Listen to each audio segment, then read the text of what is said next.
को बता दें कि राज्यसभा जाने से पहले मुख्यमंत्री नीतीश कुमार ने युवाओं को बड़ा तोहफा दिया है। पटना में नीतीश कुमार ने करीब 5,000 नए स्वास्थ्य कर्मियों के नियुक्ति पत्र सौंपे। यह कदम राज्य में स्वास्थ्य सेवा को और मजबूत बनाने के लिए उठाया गया है। बता दें कि नियुक्ति पत्र सौंपने के दौरान सीएम के मंच पर मुख्यमंत्री सम्राट चौधरी और विजय सिन्हा भी मौजूद थे। साथ ही स्वास्थ्य मंत्री मंगल पांडे ने भी कार्यक्रम में शिरकत की है। तो वहीं आपको बताते चलें कि अखिल भारतीय कांग्रेस कमेटी के मीडिया विभाग के चेयरमैन पवन खेड़ा पर असम पुलिस की कार्रवाई और असम के मुख्यमंत्री हेमंता बिश्व शर्मा की पत्नी द्वारा दर्ज कराई गई एफआईआर के विरोध में बिहार प्रदेश कांग्रेस कमेटी और आज प्रदेश कांग्रेस मुख्यालय सदाकत आश्रम में विरोध प्रदर्शन किया गया। इस दौरान हेमंता बिश्व शर्मा का पुतला दहन किया गया। इस कार्यक्रम का नेतृत्व बिहार प्रदेश कांग्रेस अध्यक्ष राजेश राम ने किया। इस अवसर पर बड़ी संख्या में कांग्रेस नेताओं और कार्यकर्ताओं ने केंद्र और असम सरकार के खिलाफ नारेबाजी की। अब सवाल ये उठता है कि क्या विपक्ष की आवाज दबाने के लिए असम पुलिस और असम के मुख्यमंत्री ये सब कुछ कर रहे हैं? हेमंता बिश्व शर्मा और उनकी पत्नी पर 3-3 पासपोर्ट लेने का आरोप जो है कांग्रेस पार्टी का, जिसने प्रेस वार्ता करके हमारे राष्ट्रीय प्रवक्ता पवन खेड़ा जी ने सवाल खड़े किए थे। सवाल खड़े करने के लिए यदि आप के पास सवाल का जवाब देना चाहिए था, और इस बात से जो उनके पास पुलिस कार्रवाई की गई, उनके घर पे सर्च किया गया और जिस तरह से अभद्र टिप्पणियां उन्होंने की है, तो मैं यही कहना चाहता हूं कि यदि किसी व्यक्ति पर यदि आरोप लगता है और वो आरोप के जो लगे हैं वो गंभीर आरोप है, आप इस नागरिक आपकी पत्नी यदि भारत के नागरिक हैं तो पासपोर्ट भारत की होनी चाहिए। यदि विदेश की पासपोर्ट आपके पास है तो आपको जवाब देनी चाहिए। लेकिन मैं ये स्पष्ट कह रहा हूं कि यदि आपको आरोप लगे हैं तो आप ध्यान भटकाने के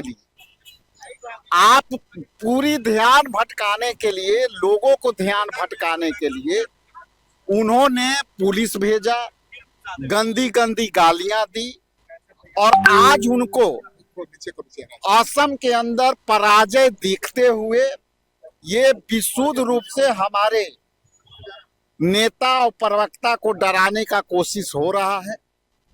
वहीं बताते चलें कि पटना में आज जल जीवन हरियाली दिवस के मौके पर कृषि मंत्री रामकृपाल यादव ने कहा कि अगर अभी भी पानी बचाने का उपाय नहीं किया गया तो आने वाले समय में बड़ा संकट आ सकता है। तालाब, कुएं लगातार खत्म होते जा रहे हैं, जिससे यह पता चलता है कि जमीन के नीचे का पानी जल्दी खत्म हो रहा है। उन्होंने किसानों को स्प्रिंकल सिंचाई प्रणाली पर 90% तक मदद देने की जानकारी दी है। कृषि निदेशक सौरभ सुमन यादव ने बताया कि राज्य में बेहतर सिंचाई को बढ़ावा दिया जा रहा है और करीब 68,000 एकड़ भूमि में इसका इस्तेमाल हो रहा है।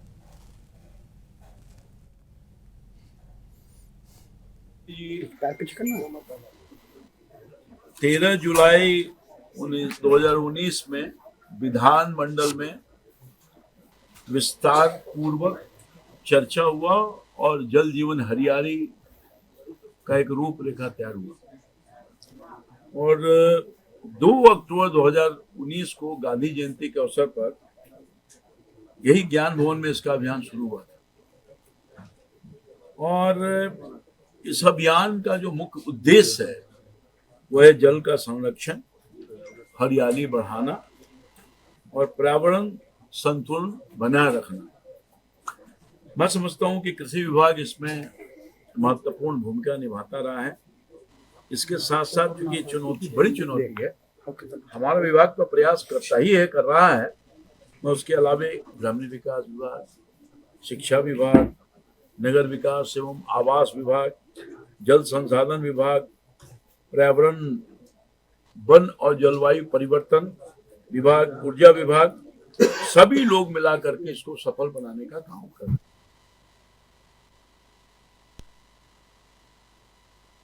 तो वहीं आपको ये भी बता दें कि पटना में फुलवारी शरीफ के चौराहल मगर नगर में शिमोनी बाबा चौरमहल का 41वां राष्ट्रीय जयंती महोत्सव बड़ी अकीकत और जोश के साथ मनाया गया। इस मौके पर दूर दराज से आए लोगों ने बढ़ चढ़कर हिस्सा लिया। कार्यक्रम का आगाज कृषि मंत्री रामकृपाल यादव समेत कई नेताओं ने दीप जलाकर किया है, जिसके बाद पूरा माहौल भक्ति के रंग में नजर आया।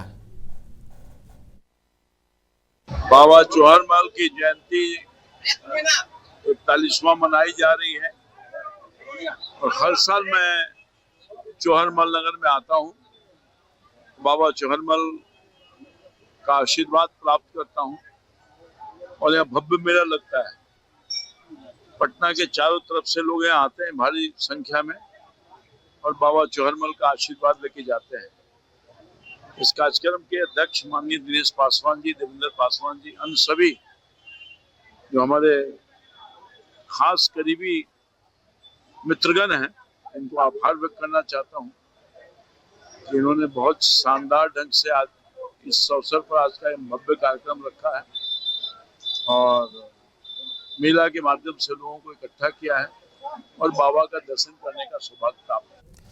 वहीं आपको बड़ी खबर बता दें कि बिहार सरकार के मंत्री लाखेंद्र पासवान ने ऐलान किया है कि अब SC/ST वर्ग के छात्र भी विदेश में पढ़ाई कर सकेंगे। नेशनल ओवरसीज स्कॉलरशिप के तहत सरकार उनकी पढ़ाई का पूरा खर्च उठाएगी। इस योजना से गरीब और प्रतिभाशाली छात्रों को मास्टर और PhD जैसे कोर्स के लिए विदेश जाने का मौका मिलेगा। सरकार का कहना है कि शिक्षा ही तरक्की की असली कुंजी है और इसी से समाज मजबूत होगा। तीन विषय आज की है। एक तो भारत सरकार में एक योजना लागू है, नेशनल ओवरसीज स्कॉलरशिप योजना। इस योजना के माध्यम से SC/ST समाज के बच्चे जो विदेश पढ़ना चाहते हैं वह भारत सरकार विदेश भेज कर पढ़ाती है और उसकी पूरी खर्च चाहे 85 लाख रुपया हो चाहे ज्यादा हो, पूरी वीजा, मेडिकल की गारंटी, इंश्योरेंस के साथ पूरी व्यवस्था के साथ भारत सरकार उसको विदेश भेजती है। यह योजना बिहार में लागू नहीं था। हमने भारत सरकार के माननीय मंत्री जी के साथ बैठक करके आग्रह किया था। हमें खुशी है ये योजना, हमारे प्रस्ताव को भारत सरकार ने स्वीकृत कर लिया। अब बिहार में स्कीम योजना लागू हो गई। अब बिहार के बच्चे भी विदेश जाकर पढ़ सकते हैं और उनकी पूरी व्यवस्था तो भारत सरकार करेगी। मैं कह सकता हूं बाबा साहब डॉक्टर भीमराव अम्बेडकर जी का वह सपना जिस समाज के अंतिम पंक्ति में जो बैठा हुआ लोग हैं, उनके बच्चों को जब तक शिक्षा से नहीं जोड़ेंगे तब तक विकसित राष्ट्र की कल्पना हम नहीं कर सकते हैं। मुझे खुशी है कि बाबा साहब डॉक्टर भीमराव अम्बेडकर जी का वह सपना देश के माननीय प्रधानमंत्री नरेंद्र मोदी के मार्गदर्शन में और बिहार के माननीय मुख्यमंत्री नीतीश कुमार जी के नेतृत्व में आज बिहार में हो रही है।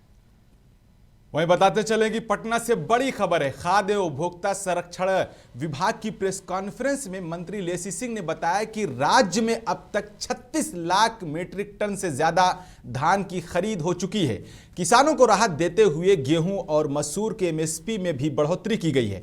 मंत्री ने कहा कि 8 करोड़ से ज्यादा लोग PDS का लाभ ले रहे हैं और अनाज समय पर पहुंचाने की कोशिश की जा रही है। वहीं गैस सप्लाई में दिक्कत को दूर करने और PNG CNG नेटवर्क बढ़ाने पर भी काम हो रहा है।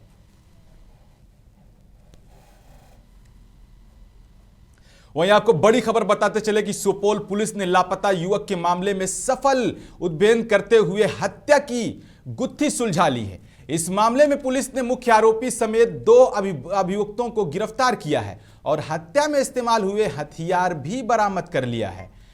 जांच में पता चला है कि ओम प्रकाश कामत ने वाजिद को गोली मारकर हत्या कर दी थी और शव को बोरा और प्लास्टिक में लपेटकर खरबौनी पुल के पास फेंक दिया था।